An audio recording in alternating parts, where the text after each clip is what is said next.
Gracias, presidente. Buenos días. Bienvenido, señor subsecretario.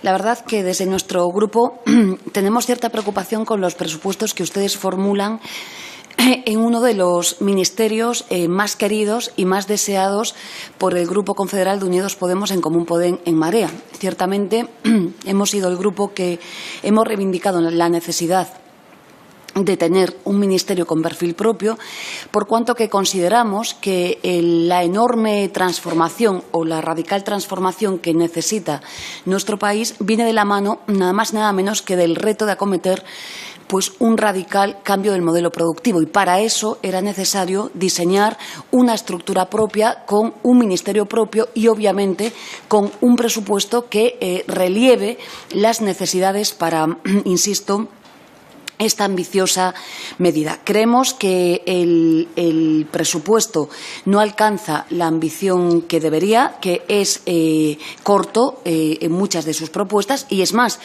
creemos que no vamos a ser capaces de cumplir con el mandato del 2020 con los recursos públicos que vamos a dedicar, insisto, a los cambios que debería de afrontar nuestro país. Máxime, no va a permitir este presupuesto que España deje de convertirse, como parece que vamos, en un auténtico desierto industrial y, como consecuencia de ello, convertirnos además, y lo digo con muchísimo dolor, en un enano científico y, por ende, también tecnológico. Es evidente por qué necesitamos cambiar las estructuras productivas del país, por qué debemos de acometer esa revolución tecnológica, pero es evidente que si vamos hacia un desierto industrial no nos vamos a colocar en las necesidades que tenemos. Por tanto, son ciertamente decepcionantes y, desde luego, muestran, continuismo por una parte, redefinición de partidas y recortes en otras que voy a pasar a señalar y en las que brevemente después le voy a hacer unas preguntas muy concretas. Es cierto que nosotros tenemos una posición muy crítica con la política que está desempeñando la ministra de Industria, muy crítica por su pasividad. Este grupo ha pedido la reprobación de la misma, por cuanto que tiene gestiones encima de la mesa. Hoy los trabajadores de Isobat, como debe de conocer usted, se van a la calle. Y se van a la calle porque su ministerio no ha hecho nada para evitarlo. Digo, hoy mismo están en Galicia, me consta, los sindicatos peleándose por esta cuestión. Se van a la calle en la naval y, por supuesto, no hace falta que les diga lo que está pasando con Ferroatlántica, lo que está pasando con Arcelor, lo que está pasando con los trabajadores de Alcoa, que si nada lo remedia, y parece que el sesgo continuista del presupuesto es el que es, en junio se van a ir a la calle. Por tanto, con una visión muy crítica de la gestión pública de este presupuesto. Es cierto que es difícil hacer la comparativa en los ejercicios, toda vez que antes estaba escrito este Ministerio de Economía, pero no nos dan las cuentas. Es cierto que estamos ante un presupuesto consolidado de 2.842 millones de euros, pero desde luego las cuentas a nuestros técnicos en la comparativa con el ejercicio y con el modelo anterior dependiente de Economía eran 3.891 millones de euros. Estamos preocupados por partidas que se recortan. Saben, ya lo hemos denunciado alto y claro, todas esas partidas que tienen que ver con la afectación a zonas del país que están asoladas, que son auténticos desiertos industriales y que tienen graves problemas sociales. El caso de Cádiz, el caso de Soria, el caso de las islas, el caso de mi comarca Ferrolterra, el caso de muchas comarcas que siempre a lo largo de todos los presupuestos consignaban partidas para ellas. Se las han laminado, no existen y es una barbaridad que este presupuesto, si se me permite, se las cepille. Dos, no podemos compartir la reducción presupuestaria de una partida vital para el cambio productivo y de renovación tecnológica que necesitamos, que la partida de desarrollo industrial se reduzca al 43,8%. No lo podemos compartir. Desde luego, no es la visión que tenemos. Igualmente, sin perjuicio de los cambios que hayan formulado, que nos consta en el Ministerio, no compartimos la reducción del desarrollo tecnológico en un 71,3%. No compartimos que las ayudas a la industria electrointensiva, sin cambiar el modelo, pasen de 150 millones a 31,9. Lo volvemos a decir, no lo compartimos. Se van a cargar las industrias electrointensivas en este país. Díganos algo después, cuál es el modelo que van a afrontar, si van a cambiar el modelo de subastas electrointensivas o cuál va a ser el precio de la energía para los grandes consumidores en nuestro país. Porque, insisto, de 150 a 31,9 millones.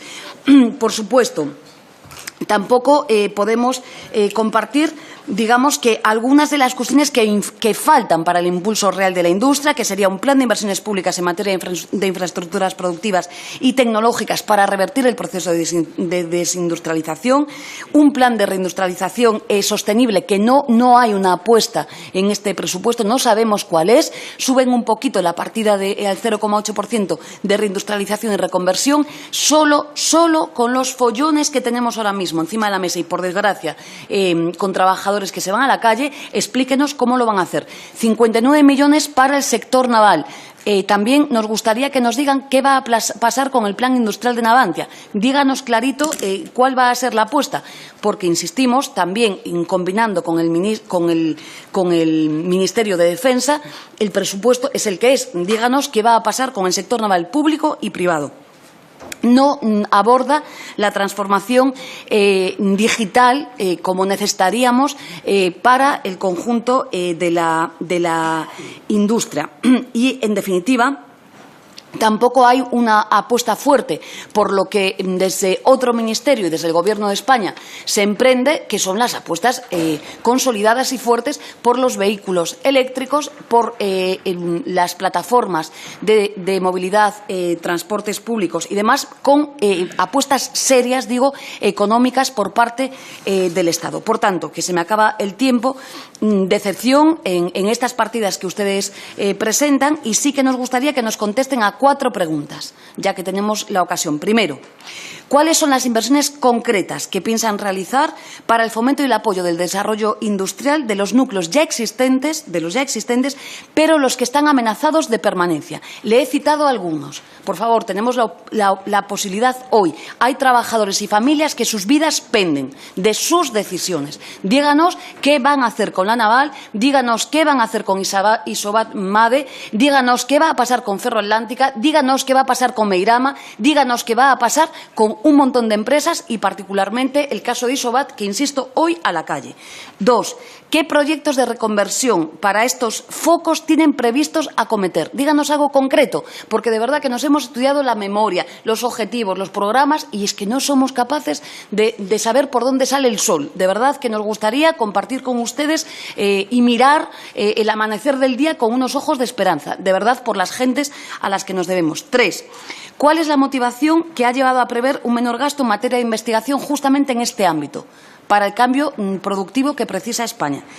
Y 4, se lo he dicho, si reducimos las ayudas a la energía industrial de 150 millones a 31,9 millones, señor subsecretario, por favor, ¿qué es lo que van a hacer?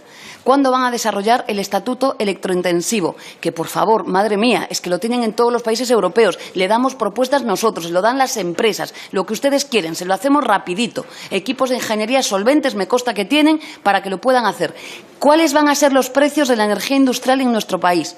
Clave para abordar esta problemática. Y díganos también qué van a hacer con las subastas de interrumpibilidad, porque repetir la que ha hecho su Gobierno hace escasos días es un error catastrófico. Aquí lo dejo, y si puede contestarnos a esos 4 bloques de preguntas, pues quedaríamos muy agradecidos. Nada más y muchas gracias.